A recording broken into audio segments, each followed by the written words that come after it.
श्रीमद् भागवत गीता सार कथा। इस भागवत गीता सार कथा में सुख दुख का वर्णन किया गया है।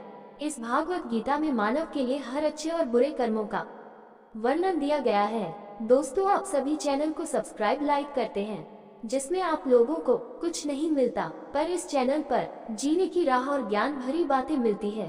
तो आपसे निवेदन है कि हमारे चैनल को आप सब सपोर्ट करें और हौसला दें कि हम आप लोगों के लिए अच्छा ज्ञान, अच्छी बातें और अच्छे राह पर चलने के लिए अच्छा ज्ञान आप सबके लिए पहुंचाता रहूं। नमस्कार मित्रों, आप सबका हमारे चैनल पर स्वागत है। दोस्तों, इस चैनल पर सारे वेदों का ज्ञान मिलेगा। भगवद गीता अध्याय 3 श्लोक 30। मयि सर्वाणि कर्माणि सन्न्यस्याध्यात्मचेतसा निराशीर्निर्ममो भूत्वा युध्यस्व विगतज्वर। मयि सर्वाणि कर्माणि सन्न्यासस्याध्यात्मचेतसा निराशीर्निर्ममो भूत्वा युध्यस्व विगतज्वरः।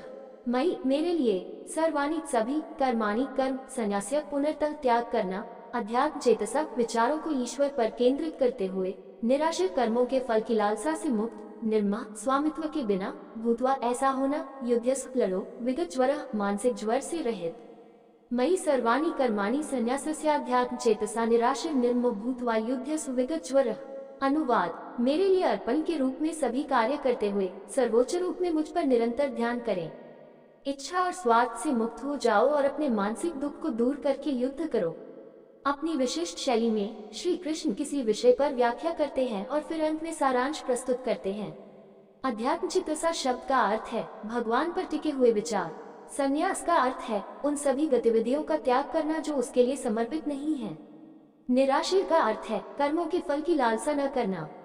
सभी कार्यों को ईश्वर को समर्पित करने की चेतना के लिए स्वामित्व के दावे को त्यागना और व्यक्तिगत लाभ, लालसा और विलाप की सभी इच्छाओं को त्यागना आवश्यक है।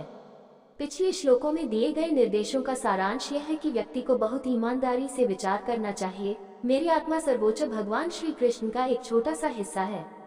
वह सबका भोक्ता और स्वामी है। मेरे सभी कार्य उनकी प्रसन्नता के लिए हैं और इस प्रकार मुझे उनके लिए यज्ञ या बलिदान की भावना से अपने कर्तव्यों का पालन करना चाहिए। वह ऊर्जा प्रदान करते हैं जिसके द्वारा मैं यज्ञ के कार्यों को पूरा करता हूँ। इस प्रकार मुझे अपने द्वारा लिखे गए किसी भी कार्य का श्रेय नहीं लेना चाहिए। भगवद गीता अध्याय 3 श्लोक 31। ये मे मतमिदं नित्यमनुतिष्ठन्ति मानवा श्रद्धावन्तो सूयन्तो मुच्यन्ते तेऽपि कर्मभिः।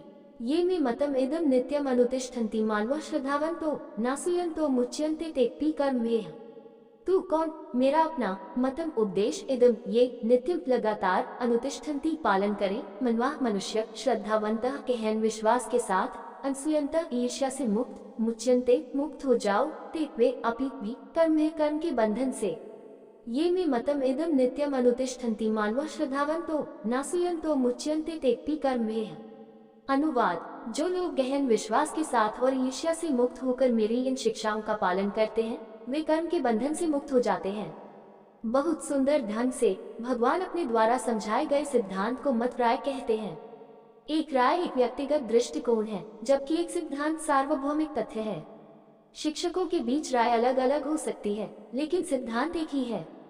दार्शनिक और अध्यापक अपने मत को सिद्धांत का नाम देते हैं, परंतु गीता में भगवान ने अपने द्वारा बताए गए सिद्धांत को मत का नाम दिया है। अपने उदाहरण से वे हमें नम्रता और सौहार्द की शिक्षा दे रहे हैं। कार्रवाई का आह्वान करने के बाद श्री कृष्ण अब भगवद गीता की शिक्षाओं को विश्वास के साथ स्वीकार करने और उन्हें अपने जीवन में अपनाने के गुणों की ओर इशारा करते हैं। मनुष्य के रूप में हमारा विशेषाधिकार सत्य को जानना और फिर उसके अनुसार अपने जीवन को संशोधित करना है। इस प्रकार हमारा मानसिक ज्वर काम, क्रोध, लोभ, ईर्ष्या, माया आदि का शांत हो जाता है। पिछले श्लोक में श्री कृष्ण ने अर्जुन को स्पष्ट रूप से समझाया था कि सभी कार्य उन्हें अर्पित कर दो, लेकिन वह जानता है कि यह कथन उन लोगों के लिए उपहास का कारण बन सकता है जिनका ईश्वर में कोई विश्वास नहीं है, और उन लोगों के लिए फटकार का कारण बन सकता है जो उससे ईर्ष्या करते हैं। इसलिए अब वह शिक्षाओं को दृढ़ विश्वास के साथ स्वीकार करने की आवश्यकता पर जोर देते हैं। उनका कहना है कि इन शिक्षाओं का निष्ठापूर्वक पालन करने से व्यक्ति कर्म बंधन से मुक्त हो जाता है। लेकिन जो लोग अविश्वासी हैं, उनका क्या होता है? उनकी स्थिति आगे बताई गई है। दोस्तों, आपसे निवेदन है कि हमारे चैनल को आप लोग सपोर्ट करें। ये वीडियो अच्छा लगा हो तो लाइक, शेयर, सब्सक्राइब जरूर करें। धन्यवाद।